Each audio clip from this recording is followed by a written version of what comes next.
8 March আজি আন্তৰ্জাতিক বিশ্ব নাৰী দিৱস। এই নাৰী দিৱসত মই সমগ্ৰ মাতৃজাতি নাৰী জাতিক মোৰ আন্তৰিক শ্ৰদ্ধা নিবেদিছোঁ, শুভেচ্ছা জ্ঞাপন কৰিছোঁ। নাৰী আদি শক্তি, নাৰী মাতৃশক্তি, নাৰী মানে মাতৃ।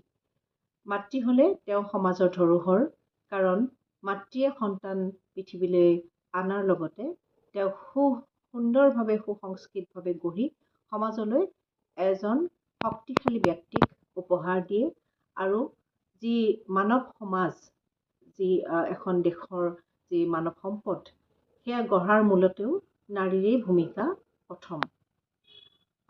এতিয়া নাৰীৰ মই যি শক্তিৰ কথা কওঁ, আমি নাৰী মানসিকভাৱে যথেষ্ট শক্তিশালী আৰু নাৰীৰ অন্তৰ্নিহিত সপ্ত শক্তিৰ কথা মই ক'বলৈ খুজিছোঁ যে নাৰীৰ সপ্ত শক্তি বুলি ক'লে কীৰ্তি, সেইটো হ'ল যশ। সাধাৰণতে মহিলাই আমি নিজৰ স্বাভিমান আৰু নিজৰ আত্মভিমান আৰু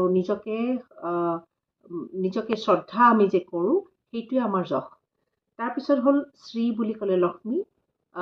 নাৰীয়ে ঘৰখন চম্ভালে, যেনেধৰণে আমি টকা পইচাৰ ফালৰ পৰা নাৰী এটা সচেতন হয়, তেওঁ এটা মিতব্যয়িতাৰে ঘৰখনকো চলায়।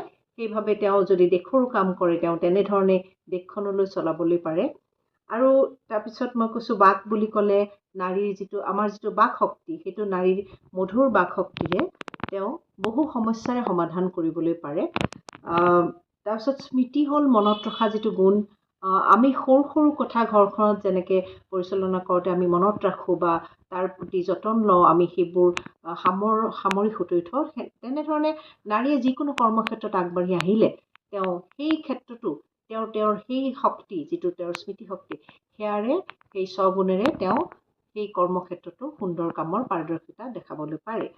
তাৰপিছত মেধা বুলি ক'লে যিটো বুজা পৰা, যিটো নাৰীৰ সহনশীলতা, যি নাৰী যেনেকৈ বহুখিনি কথাৰ যি আজি মানে মই যদি যুদ্ধ বিগ্ৰহৰ কথাই কওঁ বা যিবোৰ বাক বিতণ্ডতাৰ কথা কওঁ, নাৰীয়ে সেইবোৰ কথা কিন্তু বহুখিনি স্বগুণেৰে সমাধান কৰাৰ মানে তেওঁ সক্ষমতা ৰাখে।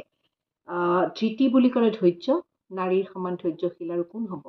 তেওঁ পৃথিৱীলৈ এটা শিশু আনিবলৈ 10 মাহৰ যি ধৈৰ্য ধৰে, সেইটো এটা ডাঙৰ উদাহৰণ। আৰু সেইবাবে ধৈৰ্যশীলা নাৰীয়ে বহুখিনি ঘৰখনৰ লগতে কৰ্মক্ষেত্ৰতো যদি তেওঁ কাম কৰে, ৰাজনীতি প্ৰেক্ষাপটতো যদি কাম কৰে, তেওঁ ধৈৰ্য সহকাৰে বহু কথাৰ সমাধানৰ সূত্ৰ আনিব পাৰে আৰু সময়ে সকলো কথাৰ উত্তৰ অনাৰ যিটো বাট, তেওঁলোকে ৰখিবও পাৰে। আৰু ক্ষমা বুলি ক'লে নাৰীয়ে স্বগুণৰ অধিকাৰী। তেওঁ ক্ষমা কৰাটো তেওঁ সঁচাকৈ পাৰদৰ্শিতা। এতিয়া ধৈৰ্যৰ ক্ষেত্ৰতো আমি কওঁ যে নাৰী বুলি ক'লে সহনশীলতাটো আমাৰ এটা গুণ।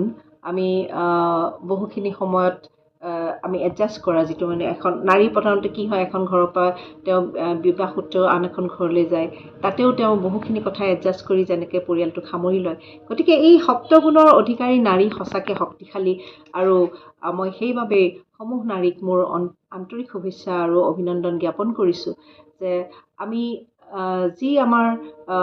যিটো আমাৰ জীৱন, সেইটোক আমি সঁচাকৈ শ্ৰদ্ধা কৰিব লাগে।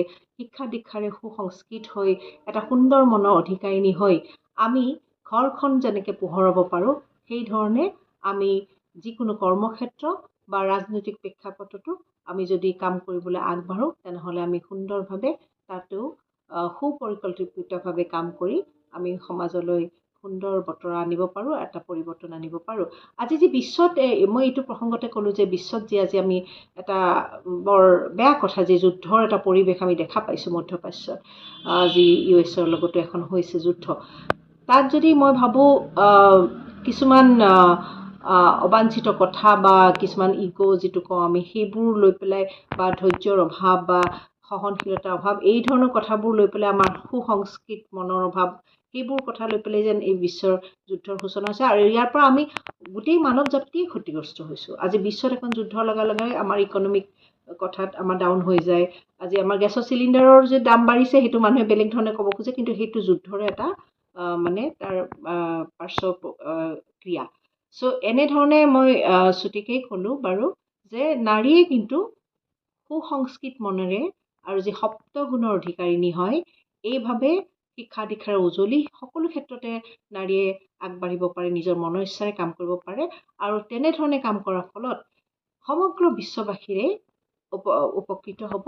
আৰু আমি সঁচাকৈ সেইবাবেই সমূহ নাৰীক মই পুনৰবাৰ নাৰী দিৱসৰ আন্তৰিক ধন্যবাদ জ্ঞাপন কৰিছোঁ, শুভেচ্ছা যাচিছোঁ। জয় অসম।